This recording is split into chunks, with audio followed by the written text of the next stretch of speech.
प्रिय छात्रों, आज हम आप लोगों को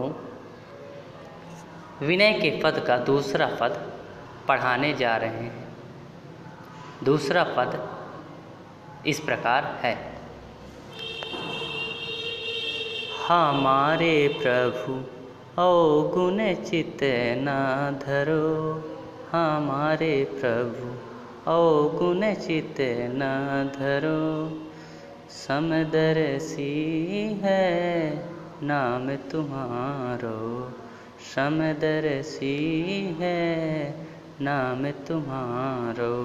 सोई पार करो इक लोहा पूजा में राखत, इक लोहा पूजा में राखत। एक घर अधिक परो सो दुविधा पारस नहीं जानत। कंचन करत खरो इक नदिया इक नार कहावत। मैलो नीर भरो जब दो मिली एक वरन गए। सुरसरी नाम परो तन माया ज्यों ब्रह्म कहावत। सूर सुमिल बिगरो कै इनको निर्धार कीजिए। कै प्रण जात टरो। तो इस प्रकार से हम दूसरा पद पढ़े। अब इसका शब्दार्थ देख लेते हैं। अवगुण का मतलब होता है दोष। अवगुण का मतलब क्या होता है? दोष। समदर्शी मतलब सबको समान समझने वाला। तिहारो मतलब आपका या तुम्हारा। राखत मतलब रखते हैं। वधिक मतलब होता है कसाई। पारस मतलब एक प्रकार का पत्थर। पारस एक प्रकार का पत्थर है जिसके स्पर्श से लोहा सोना बन जाता है। पारस एक प्रकार का क्या है? पत्थर है जिसके स्पर्श से लोहा क्या बन जाता है? सोना बन जाता है। कंचन का मतलब होता है सोना। नार मतलब नाला। बरन मतलब होता है वर्ण या रंग। ठीक है, वर्ण मतलब वर्ण या रंग। और निर्धार मतलब निर्धारण करता है, निर्धारण करना। अलग अलग मतलब अलग अलग करना। प्रण मतलब प्रतिज्ञा या प्रण मतलब प्रतिज्ञा या प्रण। ठीक है, अब हम इसका संदर्भ देख लेते हैं। संदर्भ हम पिछली क्लास में हमने बताया था कि संदर्भ वहाँ से लिखा जाता है कि पहले तो आप लोग बुक का नाम लिखेंगे। ठीक है ना, बुक का नाम लिखेंगे, फिर पाठ का नाम और रचयिता का नाम। ठीक है, यही लिखा जाता है संदर्भ में। संदर्भ में क्या लिखा जाता है? पुस्तक का नाम, पाठ का नाम और रचयिता का नाम। ठीक है, तो ये क्योंकि ये हम पढ़ रहे हैं पद्य खंड, तो पद्य खंड है तो हम क्या लिखेंगे? प्रस्तुत पद्यांश हमारी पाठ्य पुस्तक हिंदी विशिष्ट। पाठ्य पुस्तक क्या है? हिंदी विशिष्ट के भक्ति धारा नामक पाठ के विनय के पद नामक शीर्षक से लिया गया है। विनय के पद नामक शीर्षक से लिया गया है, जिसके रचयिता सूरदास जी हैं। ठीक है, अब इसका प्रसंग देख लेते हैं। प्रसंग मतलब इस पद्यांश में कवि क्या कहना चाहता है। तो प्रसंग मतलब क्या होता है कि प्रस्तुत पद्यांश में कवि क्या कहना चाहता है। तो प्रस्तुत पद में, इस पद में सूर ने मतलब सूरदास ने भगवान से प्रार्थना की है कि वे उसके अवगुणों पर ध्यान न दें। लिखा है ना, हमारे प्रभु अवगुण चित्त न धरो। मतलब कहते हैं, सूरदास जी कहते हैं कि हे प्रभु, आप हमारे अवगुणों पर ध्यान न दें। सूरदास जी भगवान से प्रार्थना कर रहे हैं कि हे प्रभु, आप हमारे अवगुणों अपने मन में मत लाओ। लिखा है ना, हमारे प्रभु अवगुण चित न धरो। चित मतलब होता है मन में, अपने मन में मत लाओ। ठीक है। समदर्शी है नाम तुम्हारा, मतलब आपका नाम तो समदर्शी है। आपका नाम तो क्या है? समदर्शी है। मतलब आप सभी मनुष्यों के लिए एक सा देखने वाले हो। समदर्शी मतलब एक समान देखने वाले हो। ठीक है ना। सोई पार करो, सोई पार करो। यदि आप चाहें तो मेरा भी उद्धार कर सकते हैं। यदि आप चाहें तो मेरा भी उद्धार कर सकते हैं।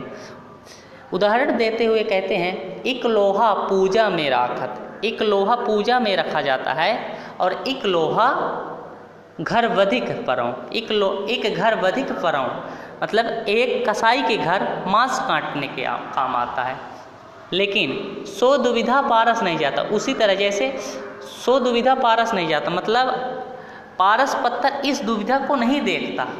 पारस पत्थर इस दुविधा को नहीं देखता कि ये पूजा वाला है या कसाई के घर का लोहा है। ये पूजा वाला है या कसाई के घर का लोहा है। वो सभी को क्या कर देता है? सभी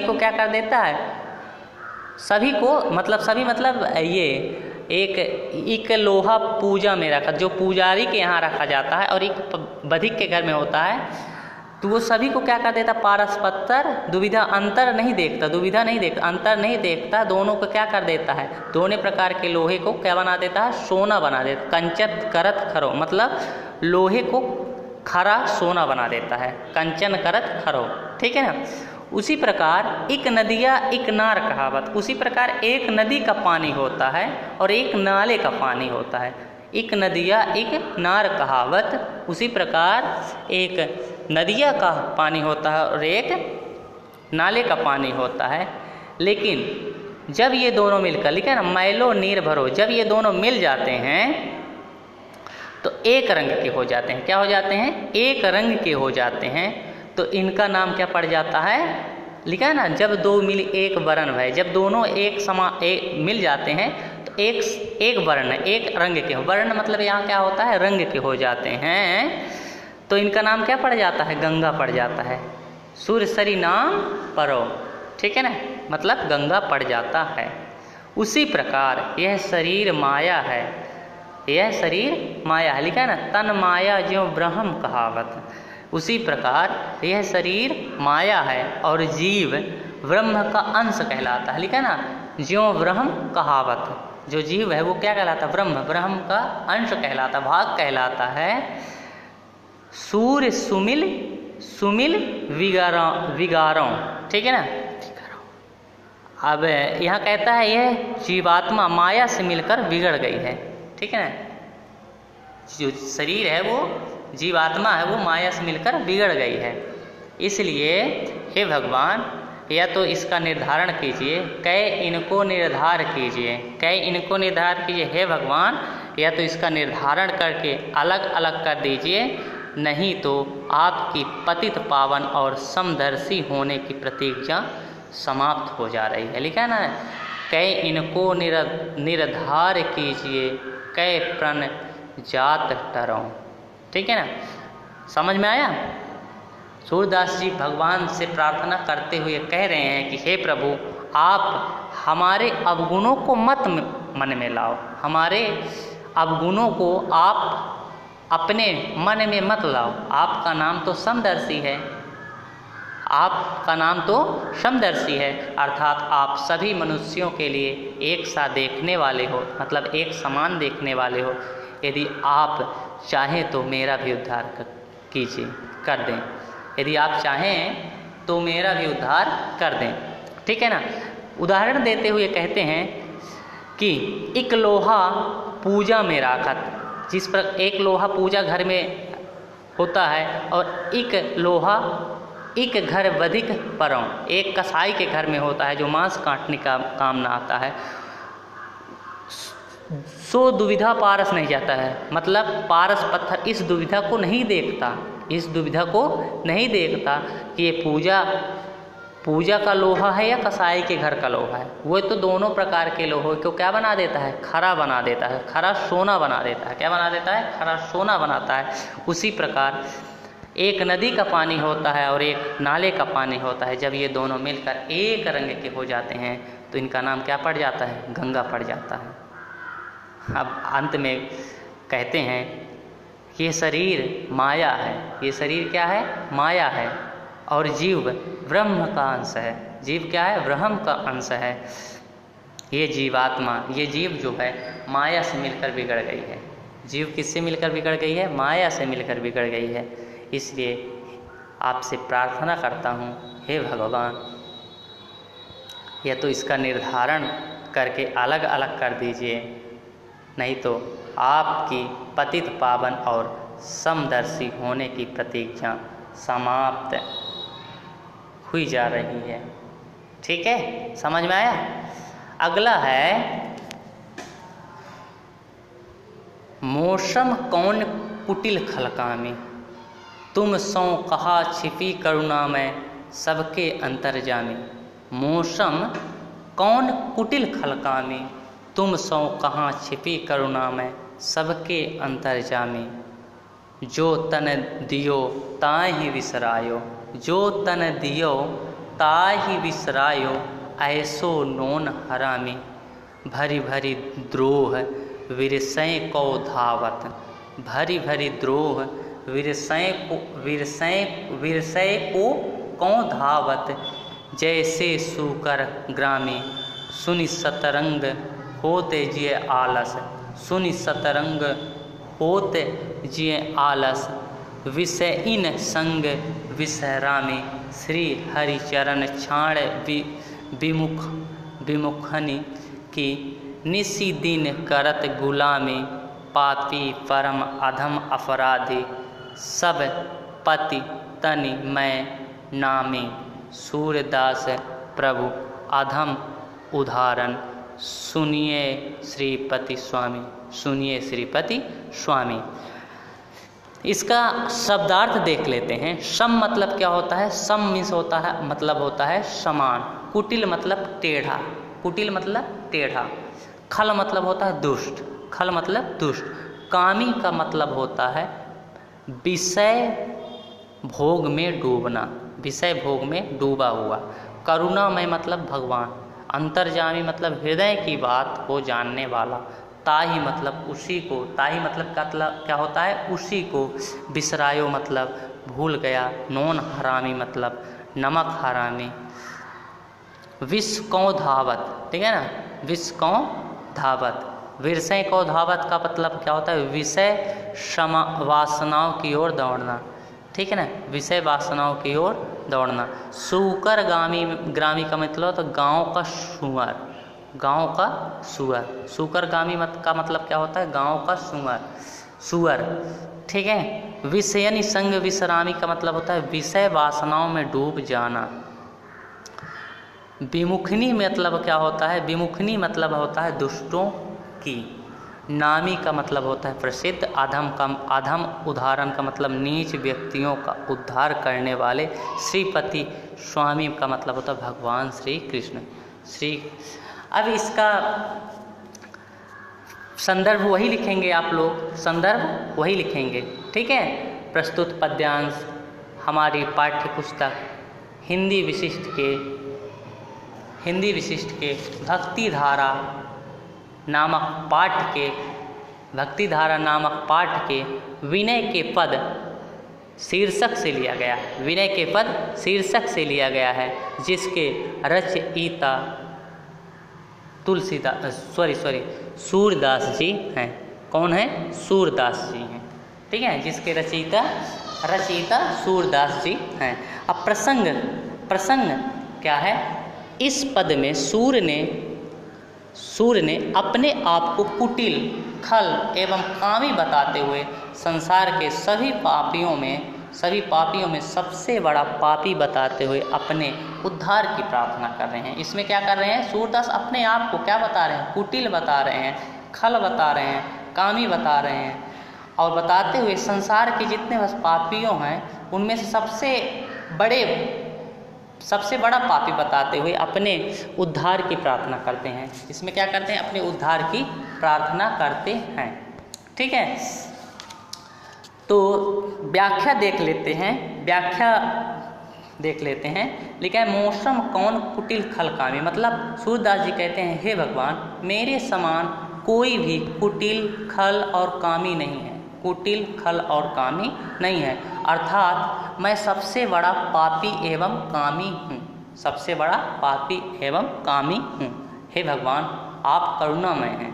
आप क्या हैं? करुणामय हैं। आप करुणामय हैं तथा सबके हृदय की बात जानते हैं, इसलिए आपसे मेरा क्या छिपा हुआ है, लिखा है ना, जो तन दियो ताहि बिसरायो ऐसो नोन हरामी, अर्थात आप मेरे पापों को भली भांति जानते हैं, मेरे समान नमक हराम इस संसार में कोई नहीं है। लिखा है ना, यहाँ लिखा है ना, जो तन दियो ताहि बिसरायो, मतलब जिसने हमको तन दिया, शरीर दिया, उसी को हमने भूल गया। मतलब ये कह रहे हैं कि मेरे समान नमक हराम इस संसार में कोई नहीं है, जिसने मतलब आपने मुझे ये नर शरीर दिया, मैं आपको ही भूल गया और माया मोह में क्या हो गया? डूब गया, माया मोह में डूब गया। लिखा है ना, जो तन दियो ताहि बिसरायो, मतलब जिसने हमें तन दिया उसी को हम क्या हो गए? भूल गए। ठीक है, मैं काम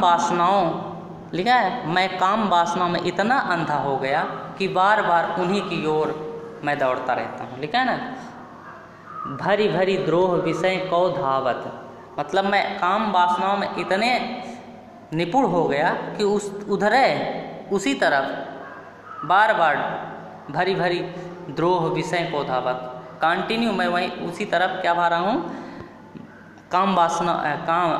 विष वासनाओं की ओर दौड़ रहा हूँ।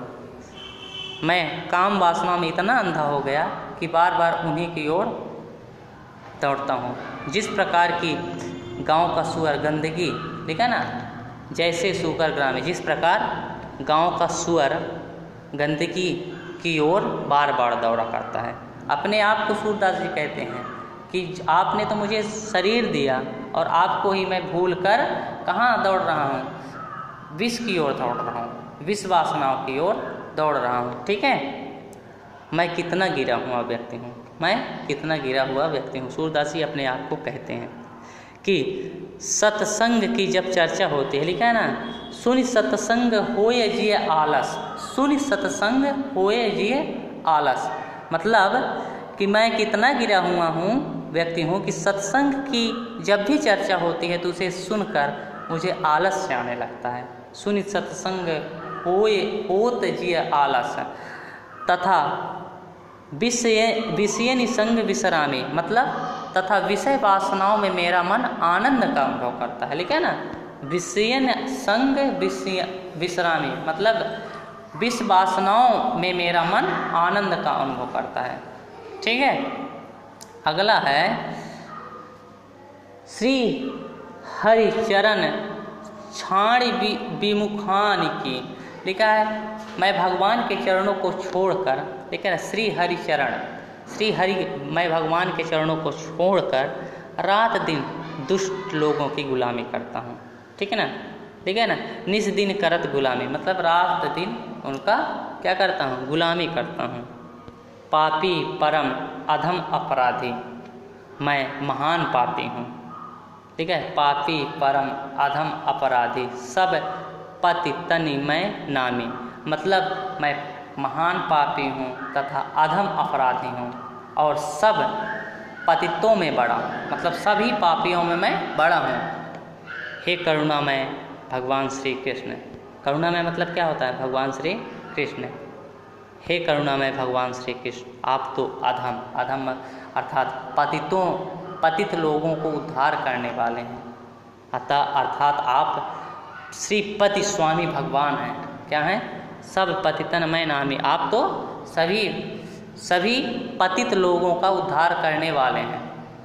ठीक है ना, अतः हे श्रीपति स्वामी भगवान, मेरी पुकार, टेर मतलब क्या होता है? पुकार, टेर मतलब पुकार को सुन लीजिए, मेरी पुकार को सुन लीजिए और मुझ दुष्ट का उद्धार कर दीजिए, मुझ दुष्ट का उद्धार कीजिए।